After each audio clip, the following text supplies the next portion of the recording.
ఇప్పుడు పర్టికులర్గా నేను ఒక విషయాన్ని చెప్పబోతున్నాను. ఇదే ఇన్సిడెంట్ నందమూరి తారక రామారావు గారి కుటుంబాన్ని నుంచి మరొక టీడీపీ వారసత్వాన్ని తీసుకొస్తుంది.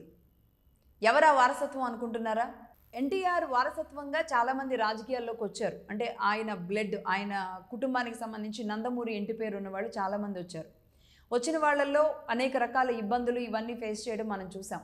కానీ ఇప్పుడు రాబోతున్న వ్యక్తి అందరికీ కూడా డిఫరెంట్గా, అసలు ఎవరు ఊహించని విధంగా ముందుకెళ్తున్న దృశ్యాలే అందరినీ ఆశ్చర్యానికి గురి చేస్తున్నాయి. నేను చెప్పిన ఈ 2 మాటలతోనే అర్థమైపోయి ఉంటుంది ఎవరో కాదు, అది నందమూరి తారక రామారావు గారి కుమార్తె, నారా చంద్రబాబు నాయుడు గారి సతీమణి నారా భువనేశ్వరి గారు. నారా భువనేశ్వరి గారి గురించి మనం మాట్లాడుకోవాలంటే ఆవిడ ఒక డెడికేటెడ్ వైఫ్. ఎంత అంటే టీడీపీ శ్రేణులకే కాదు, చంద్రబాబు నాయుడు గారి చుట్టుపక్కల ఉన్న అందరికీ తెలిసిన విషయం, భర్త ఆరోగ్యం పట్ల, భర్త మెడిసిన్స్ పట్ల, ఆయన వేసుకునే మందుల పట్ల, ఆయన తినే ఆహారం, ఎప్పుడు ఏం తినాలి, ఎప్పుడు ఏ జ్యూస్ తాగాలి, ఎప్పుడు ఏ మందు వేసుకోవాలి, ప్రతిదీ తూచా తప్పకుండా జాగ్రత్తగా అణువణువు ప్రతిరోజు ఒక డైలీ షెడ్యూల్ని నిమిషాలతో పాటు ఫాలో అప్ చేసే ఒక భార్యగా చుట్టుపక్కల ఉన్న అందరికీ తెలుసు. అలాగే ఆవిడ ఈ మధ్య కాలంలోనే, ఈ అరెస్టు తర్వాతే ఆవిడ పదే పదే చెప్తున్న విషయంగా, హెరిటేజ్ విషయంలో కూడా నేను ఒక డిగ్రీ చేసి నేను సైలెంట్గా ఒక హౌస్ వైఫ్గా ఉన్న నాకు ఒక ఎంటర్ప్రీనర్గా ఆయన ఒక హెరిటేజ్ సంస్థ లాంటి దాంట్లో భాగస్వామ్యం కల్పించి అందులో ఎలా ముందుకు వెళ్ళాలో మెళకువలు నేర్పించి నన్ను ఒక ఎంటర్ప్రీనర్గా తీర్చిదిద్దారు అని ఆవిడ చెబుతున్న ఇది.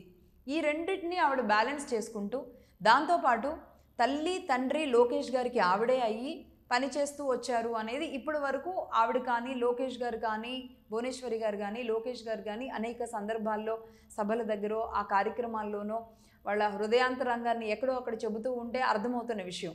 ఎందుకంటే లోకేష్ గారు 83లో పుట్టారు. అదే సమయంలో చంద్రబాబు నాయుడు గారు చాలా బిజీగా ఉన్నారు. అటు ఎన్టీ రామారావు గారు అదే సమయంలో పార్టీ రావడం, ఆ సమయంలో చాలా బిజీగా ఉన్నారు. ఆ తర్వాత ఆయన ఇంకాస్త బిజీగానే అయిపోతూ ఉన్నారు.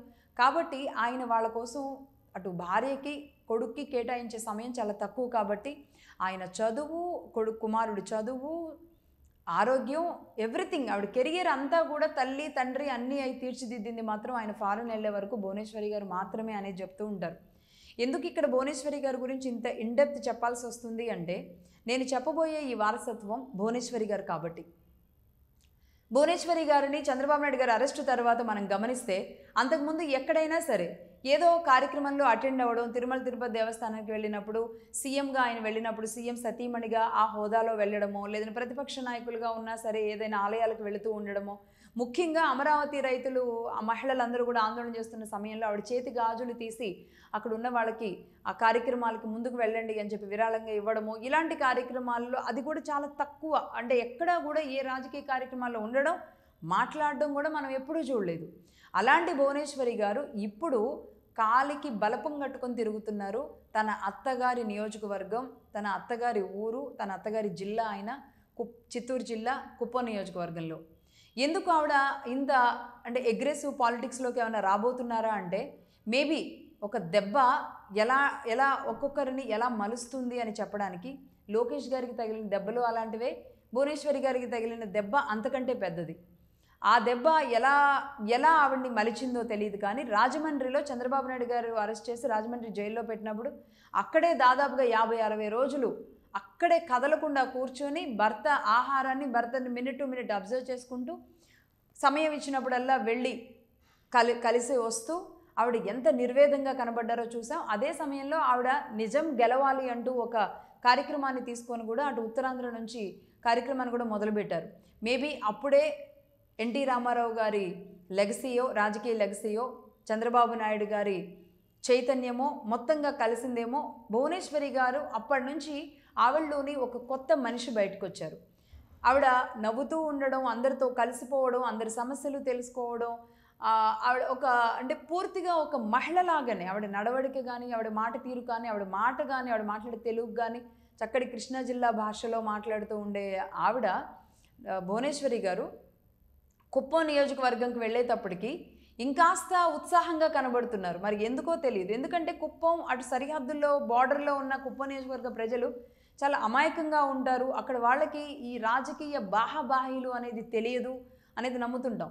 కానీ కుప్పం నియోజకవర్గంలో గత 5 ఏళ్లలో ఆయన్ని చంద్రబాబు నాయుడు గారిని అక్కడ రానికుండా ఉండడానికి రేణిగుంట విమానాశ్రయంలో ఆపిన దృశ్యాలు కానీ, లేదంటే అటు బెంగళూరు నుంచి ఆయన అటు వెళుతుంటే ఒక ప్రాజెక్ట్ సందర్శనకు వెళుతుంటే ఆయన్ని రానివ్వకుండా అడ్డుకున్న సందర్భాలు కానీ, రాళ్ళు రువ్వుకోవడం కానీ, గాయాలు తగలడం కానీ, అప్పటికప్పుడే అక్కడ టీడీపీ శ్రేణుల్ని అరెస్ట్ చేయడాలు కానీ, అంటే తన సొంత నియోజకవర్గంలోకి తనని అడుగు కూడా ముందుకు పెట్టనివ్వని పరిస్థితులు ఆనాడు జరిగినాయి. బట్ వీటన్నింటికి చెక్ పెట్టాలనుకున్నారో మరి కోడలిగా అలాగే భార్యగా తన అత్తింటి లెగసీని అక్కడ పటిష్టంగా నిలబెట్టాలనుకున్నారేమో తెలియదు కానీ కుప్పం నుంచి అయితే అసలు భువనేశ్వరి గారు బయటికి రావట్లేదు. మొన్న ఉచిత బస్సు విషయంలో బస్సులో అందరితో కలదీరగడం, అక్కడ ఉన్న కాలేజెస్ ఏ కార్యక్రమానికి పిలిచినా ఆవిడ చిన్న సింపుల్గా ఒక కాటన్ శారీ కట్టుకొని అయినా సరే వెళ్ళిపోయి అందరినీ కలుస్తూ ఉండడం, కలగలిగి తిరగగలగడం, ముఖ్యంగా అందరితో ఫ్రీగా మాట్లాడగలగడం, ఎక్కడా కూడా ఒక సీఎం భార్యగా ఇది చూపించకుండా ఎవ్రీ టైం ఎనీ టైం మనం చూసిన చిరునవ్వు అనేది చెదరకుండా ఆవిడ తిరుగుతున్న ఈ దృశ్యాలు చూస్తుంటే కనుక నిజంగానే ఎన్టీఆర్ కుటుంబం నుంచి ఒక నందమూరి వారసత్వం భువనేశ్వరి గారి రూపంలో రేపు రాజకీయాల్లోకి ఏమైనా రాబోతుందా అనే సందేహాలు ప్రతి ఒక్కళ్ళకి కలుగుతున్నాయి.